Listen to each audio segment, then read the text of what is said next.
So the cinematic battle between the two most iconic superheroes of all time is finally here, and I have a number of things to really say about it. So this is my review of Batman v Superman: Dawn of Justice.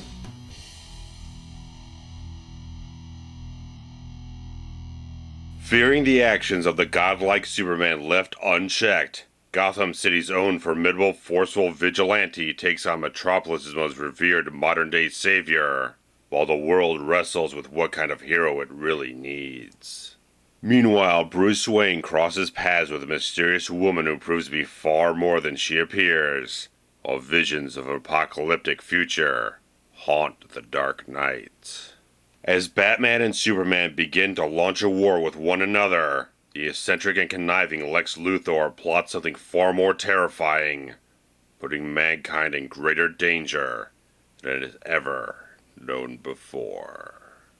Okay, so let me jump right into this review saying I have a number of mixed feelings about this highly anticipated sequel to Man of Steel, also directed by Zack Snyder, and this film, written by Chris Terrio and David S. Goyer, has a number of things to say both positive and not so positive about it, and there's a lot of talk going around about this film, a lot of early reviews, a lot of scathing, widely dividing type of things, and I can definitely see after now having sat through 2.5 hours of this film and having about an hour to decompress my thoughts from this very kind of shell-shocking experience, it just kind of left me a little bit stunned at the end of the thing.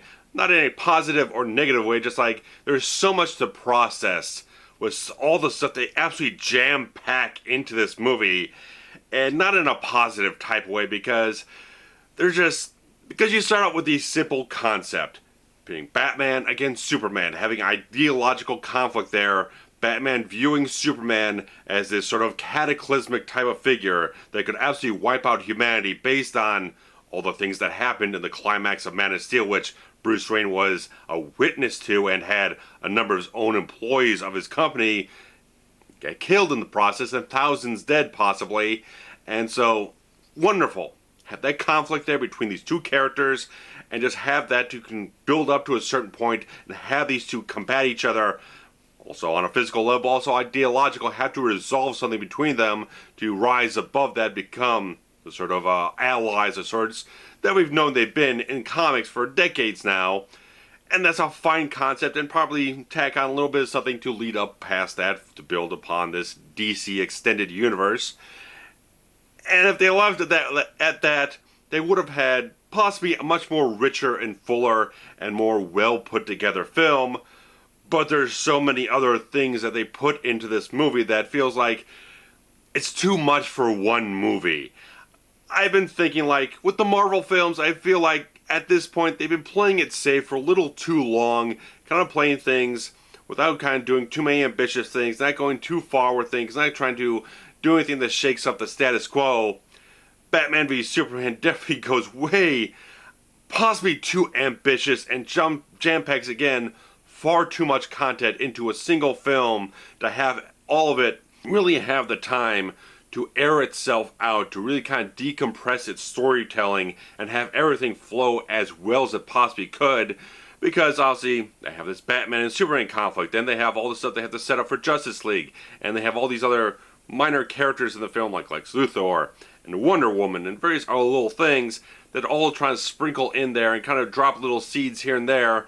And there's other things in the film which I'm not going to spoil at all, but it just builds up to certain places that just seems like it's too much, too soon, and just like, that's the main thing that I'm really kind of grappling with this film, that puts me on that dividing line, puts me almost somewhat in the middle about this movie, that there's so many good things here that if they weren't all jam-packed into a single film, they could really be fleshed out and have the time to develop into very good storylines and have everything have the proper time to move it out and actually do very good justice to these characters and the storylines and the ideas that they have going on here. But everything just kind of zips through things a little too quickly to really have the time to have all these ideas come to their full fruition. And various other things in this film, a couple of the ideas they have, sort of the sort of Man of Steel sequel-esque ideas, the fallout from all the things that you have Superman show up in this world, and having all the ramifications and the consequences, all these various things. And I think those qualities are very good. They add in something very interesting and special to this, but like so many other things in this thing, it doesn't really get its time to really kind of be introspective, have its ideas roll out and weed out, and trying to do something that feels like it goes somewhere and pays off to something. It's all rushed through too much for everything that they do in the film. But Henry Cavill, he handles all this material so beautifully well. I think with this film, they do end up having the character of Superman fleshed out more. You feel like he's much more of a fuller character with more versatile dynamics for this character to grapple with.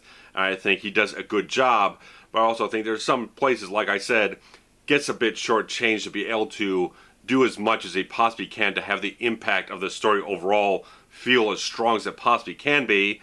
And like I said, he's great. I think he's a good Superman. He just needs a better film to really kind of shine and just really kind of get that seminal moment or whatnot to really show what he can do and what he can really bring into a film overall. Because I felt Man of Steel, as much as I did like it, I felt like it really kind of shortchanged character for its storytelling and just didn't get that much time to develop his character.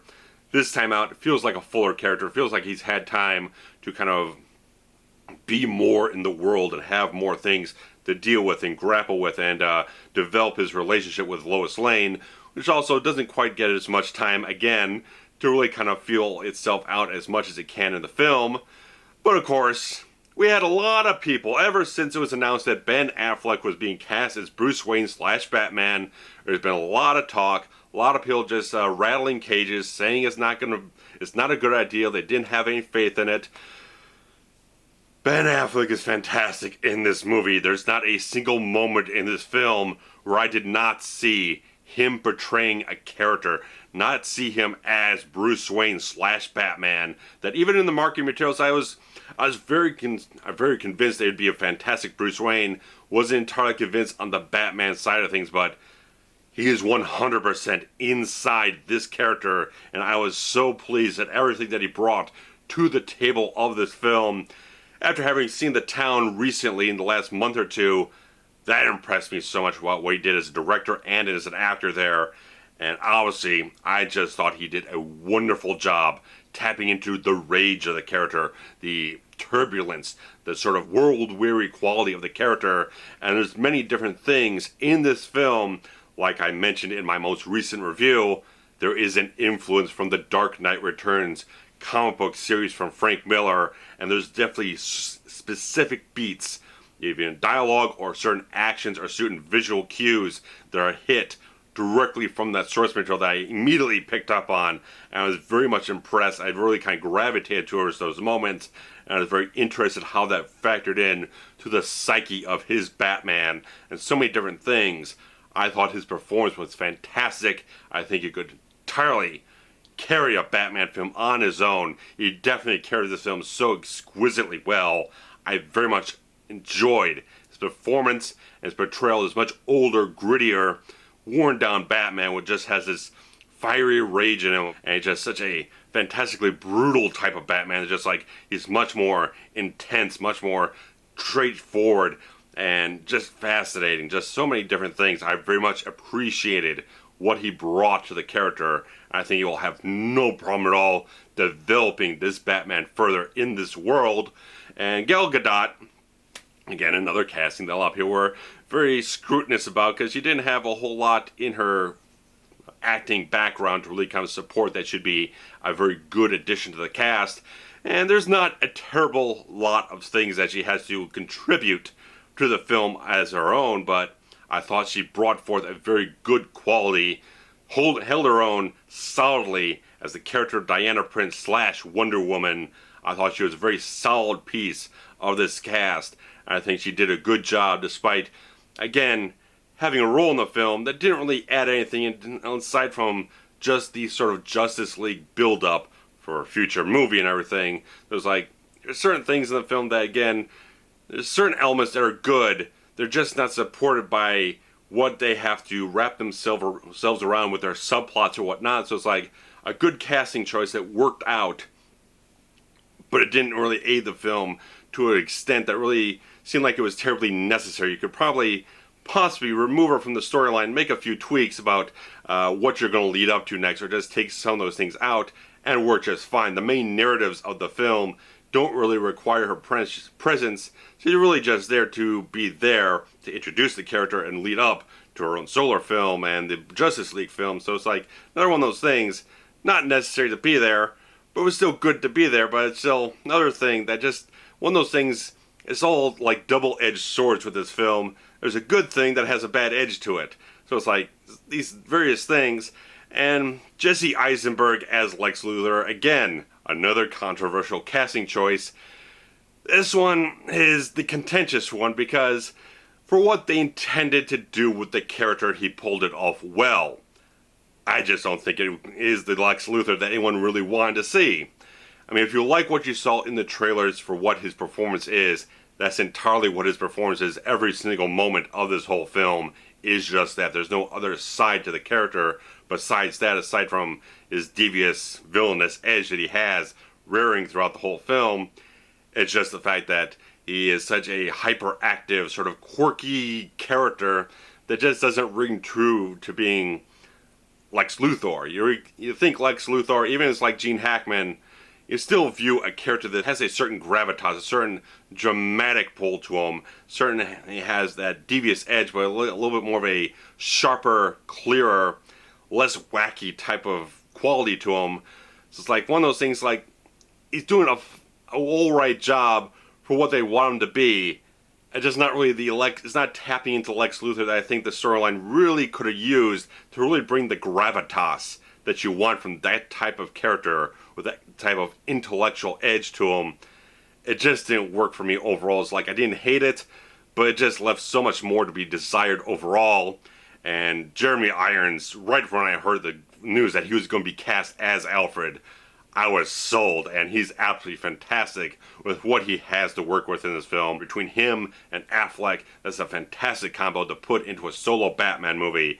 And if they end up announcing it, it's going to be inevitable. But I would be very excited to see just those two injected into the thing without all this extraneous noise that's peppered throughout the rest of the film. With a lot of stuff that just doesn't really come together as a cohesive whole of a storyline. There's so many things, like I said, there's just too much jam-packed in the film for my taste. I just felt like when I got to the end of the film, there's just so much to process to actually figure out what exactly I thought about it. And after having some time to think about it, I just think they did too much too soon. There's too much for one film to contain to make it all feel as well and cohesively flowing as it possibly can, or as coherent as it possibly could be.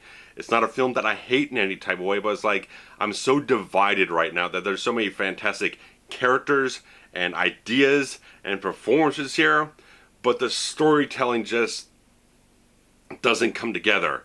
It just doesn't. It just goes too much. And just the one thing I have to say about this film is like it tried to cram too much into one single narrative that probably could have been spread out across 3 different films at least to really kind of have the time to have all these singular ideas, have the time to really kind of flesh out and have the time to really kind of make them as rich as possible. The film is fairly evenly balanced, but it's just like it's so cut short and so thin in places that it's like everything has the same limitations put upon it that it doesn't have the time or the ability to really kind of have the stories and elements come to their full fruition here. That even though they say that there's going to be like a 3-hour-long R-rated extended cut on home video and everything, I still don't even think, and I don't think it's like the fact that you need a longer film to really make it all work. I think it's just too much for one narrative to really traverse overall. I think it's too much for one singular film to tie all these elements together to really have them feel like they impact well enough. They feel like it builds up and pays off as well as it can be. Could be proven wrong if I end up seeing that cut of the film, but after just seeing the film and try to process everything as best I can, it just feels like I think they just did too much too soon with this, and they're playing Maybe think they're playing catch up with Marvel, that they have to traverse so much ground in such a short amount of time to kind of get up to level and get to that point where they can do the team up film and have all these successful spin-off films and whatnot. Maybe that's what they're thinking, I don't know. But just the way the film comes off, it just feels like story-wise, the film just traverses too much ground in too little of a time to really kind of have everything as well as it possibly can be. But you have a very good Superman, and Henry Cavill does a fine performance here. I think Ben Affleck is fantastic as Batman. I absolutely loved it. I was very impressed with what he had to offer. Gal Gadot, not going to have much of a problem with her. Moving forward, we'll see what she can do when she gets her own solo film, and she can really hold an entire film up on her own. But there's so many good things in the film, but the storylines and just the ambition to do so damn much in one shot is just the thing that kind of pulls it back and kind of crumbles under the weight of it. I don't think overall it's a bad film, and there are a lot of people are having a very severe reaction saying it is a sucky film. They think it is a terrible film. My own opinion is, again, right now, very much in the middle of the road here in a certain way, that there's so many bad things, but there's so many really good things, and there's so many good things that have bad edges to them, that it's a very mixed bag of a film to really kind of process and kind of get your own opinion put together about it. But right now, I'd say, if you're intrigued by what I had to say, and if you like what you saw in the trailers, know that there's probably about 10% of the film that you've not seen yet. If you've seen all the trailers, all 3 of the trailers, you've seen a bunch of the TV spots and the clips, which I probably really should not have watched, but the fact matters, if you have watched all that, you've probably seen about 90% of the content in the film. There's a few little twists and turns, a few little plot elements that are not revealed in the promotional materials, and a few little things towards the end of the film that I'm not going to tell you about, and they don't tell you about any of the marketing materials, but most of the film, many of the action sequences you've already seen in the trailers. So basically, if you've seen the trailers, you can form your own opinion about how well you want to see this film, because it is a film that is just going to take some time to really kind of deconstruct for a lot of people and decompress their thoughts.